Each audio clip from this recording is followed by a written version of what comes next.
يعني والله بحت حناجرنا والله، ونحن ننادي لكن لا حياة لمن تنادي. والله لو كنا ننادي الأصنام لتحركت. لا حول ولا قوة. That was Hussam Shabat, a Palestinian journalist murdered by IDF on 23rd March this year, adding to the unprecedented list of 200 plus journalists killed since October 7, while recording the genocide of their own people, while broadcasting their own destruction. Have you ever tried to imagine what it feels like to lose everything? Not just your home or your belongings, but the sound of your child's laughter, the smell of your mother's cooking, the very ground beneath your feet that held your history. I've been sitting here trying to wrap my head around what's happening in Gaza, and it's like staring into a wound that won't stop bleeding. Today, I want to share some reflections with you, not as an expert, not as a judge, but as someone who's been shaken to the core by what they have seen and read so far. Gaza has been undergoing harrowing humanitarian crisis marked by starvation, displacement, ethnic cleansing. Things most of us can't even afford to imagine. The feeling of screaming into the void. You see the injustice, you name it, but the machine keeps grinding, tone deaf to your cries. You and me, we are the witnesses of this maddening apartheid. Yesterday, I watched a video of a child shot in the stomach, his blood drying in the sun. His mother was forced to abandon him on the street. In another video, a shoe of a toddler was lying on the rubble, alone, and its owner smeared on the pavement. Parents in Palestine do not get to bury their children. They cannot because the bombs are falling too fast. They run barefoot and broken to the tents that flood with sewage, to hospitals with no medicine, towards a sky that's raining fire and missiles. The streets of Gaza are a graveyard of shattered concrete. How does it make you feel? How does it make you feel to live in the same time with people who are being bombed to dust while you enjoy your dinner with family, knowing that your peace sits alongside their obliteration? It's the kind of thought that might make the food taste like ash. You might shut it out to keep sane, but wake up and feel this. More than 50,000 people killed, 71,000 injured, many with wounds that will never heal, limbs lost, lives changed forever. But those aren't just numbers, they are people. They are kids who should be chasing kites, not running from bombs. They are parents who should be tucking their babies in, singing them lullabies, and not burying them and mourning them. The devastation of homes, schools, and hospitals. Netanyahu and genocide enablers sitting in the White House have left no stone unturned to break the spirit of this oppressed population, leaving them vulnerable and unable to resist. This kind of targeted destruction, continuous displacement, and intentional deprivation of access to water, electricity, and very basic necessities of life. It amounts to heinous war crimes. Yet nobody seems to take notice. It's a stark, gut-punching reality of our times. The suffering and loss of life in places like Palestine and the other regions affected by conflict It creates an existential uncertainty. You're made to question the nature of your own existence, whether there's any meaning to this suffering after all. God seems to have left the place and universe has turned its back on us. Our human value is measured by the place we are born in, by the color of our skin, and by the religion we follow. We all seem to be pawns in the hands of these draconian institutions.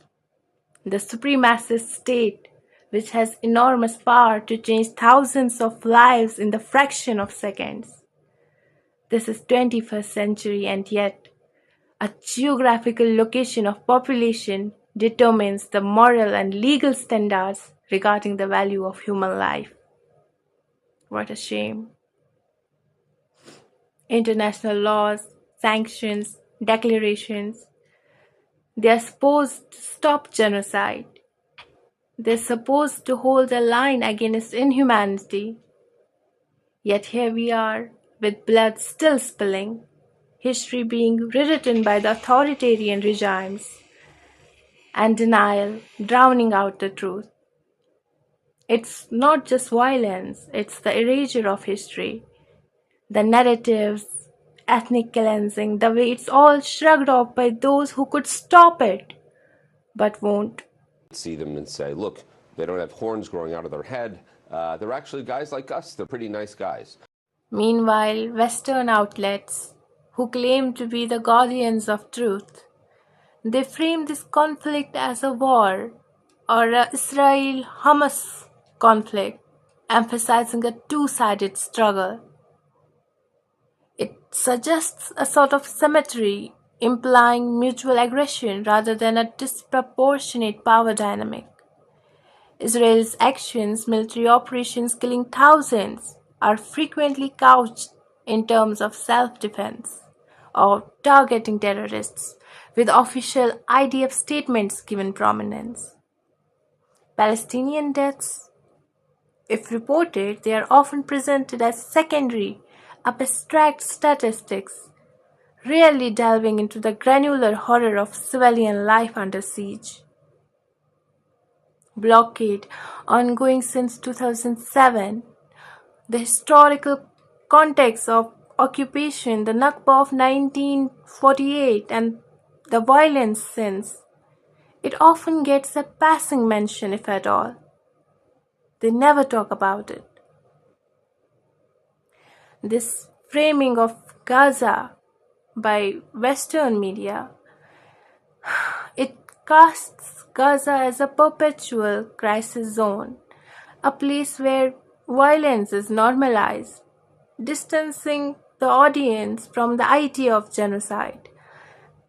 Again, genocide is the term that Western media avoids, despite its legal and moral weight that we all witnessed in Palestine. The historic live-streamed genocide is brought to us in a way which does not make us any more conscious of the power-drunk world. It's rather intended to acclimatize us to these harsh realities, or to silence and threaten, but not to empower. Ask yourself, do you feel a surge of power to challenge the system while watching the news, or an absolute sense of helplessness and paralyzing fear? Ask yourself, do you watch the news to inform yourself, or do you feel it's a mere propaganda of running narratives? Israel showcasing its citizens running towards bomb shelters, while Gaza imagery is curated to show a terror infrastructure. The tunnels are shown in order to present a derogatory image of Gaza and justify the violence and ethnic cleansing that's been going on since ages. The blockade or humanitarian crisis, it's reframed as a necessary evil to keep Israel safe, a country that doesn't even belong there. The racist Zionists, enemies of peace, they have fractured the entire Middle East and reduced it to rubble. This framing, these propagandas and narratives, they construct a false reality, a sort of hyper reality, where Israel's survival justifies everything, and Palestinian suffering is reduced to a footnote in war against an existential threat. In all honesty, who do you think is the greatest threat to world peace today? The news propaganda is designed to desensitize us. The real genocide, with its smell of blood and dust, is lost to a simulation where we are more engaged with the aesthetics of destruction than its consequences. In 2025, as drones live stream strikes, Gaza's plight becomes a non-event, not because it's not happening, but because the mediation makes it feel like everything we scroll past. And Schumer is a Palestinian as far as I'm concerned. You know, he's become a Palestinian. He used to be Jewish. He's not Jewish anymore. He's a Palestinian. Okay. The sensationalism does not clarify anything. It buries the real under layers of spectacle.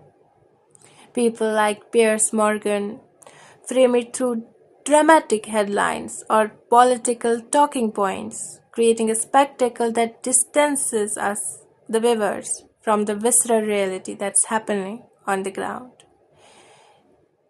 It creates a brutal indifference or a silent acceptance of the events.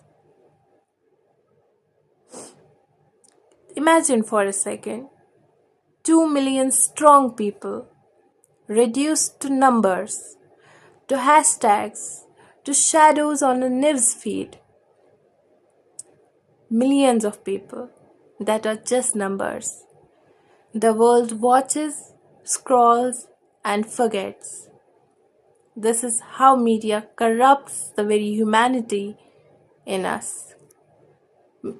Make it feel normal, forgettable. And how do we fight this propaganda, narratives, threats? The ever more fascist government using fear, confusion, and every psychological tactic to shatter Palestinians and the ones who speak for them. We all feel exhausted, terrified. And how does one hold on? Who am I when my home is ash, my lineage is dust? What's my identity when my land is taken, when even the streets are not mine? I do not have answers, but I do have faith. Faith I borrowed from the children and people of Gaza, inspired by their endurance through siege and loss. Hasbunallahu wa ni'mal wakeel. Even if the road feels long, history teaches us that change can emerge from unexpected places, often when we refuse to give up. Fighting against any form of oppression, fascism, and genocide, it requires a combination of strategic and practical actions. And I do believe that from sustained pressure and collective action, a meaningful change can emerge, even when it seems like little progress is being made. Sometimes these actions can build momentum over time and influence public opinion, as is happening now. There are protests worldwide, speaking against the oppression. And this pressure can eventually force the governments and institutions to take action, against their will, of course. While it's hard to say exactly how any particular effort will lead to change,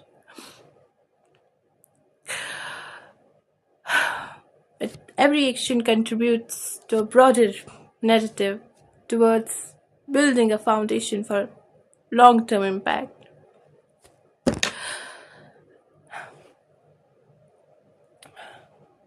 So here I am, saying it. This isn't right. The amount of dead bodies, blood in the streets, the beautiful children. This isn't right. I don't know how to fix it. Because it just feels so far away and I feel helpless. But maybe it starts with us. Maybe it starts with feeling this pain, with the feeling of helplessness and acknowledging it and talking about it, with refusing to look away. Because if we stop caring, if we stop crying, then what's left? أيها العالم، هل تشعرون بنا؟ في كل لحظة من الحرب يعود الألم يحرقنا. عودة الحرب إلى غزة ليست مجرد عودة للعنف، بل عودة لآلام لا تحتمل ودموع لم تجف بعد. لا نطلب منكم الرحمة، بل نطلب منكم أن تصحوا ضمائركم. ومن شدة هول المشهد ومن غابت حناجرنا، غابت أصواتنا وبحت أصواتنا، ونحن نناشد العالم دون أي تحريك، دون أن يتحرك ساكن. قلنا للعديد من المرات، كنت على أمل عندما أنقل المشاهد ووثق المجازر بأن العالم سيتحرك